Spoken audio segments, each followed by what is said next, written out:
Nakuhang pampasabog malapit sa US Embassy, panglihis lang umano ng atensyon ng teroristang grupong Maute na patuloy na tinutugi sa Lanao del Sur. Sino nga ba ang Maute Group at gaano kalakas ang kanilang puwersa? Live na tatalakayin.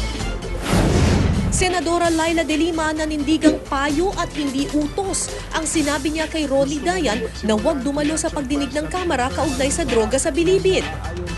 Anong utos? I stand by my advice. It was an advice and I stand by it. Sa kanilang pulong sa Malacanang, Pangulong Rodrigo Duterte ipinakita kay dating Pangulo at ngayon Congresswoman Gloria Macapagal Arroyo ang kanya umanong drug list. Presyo ng produktong petrolyo muling nagtaas.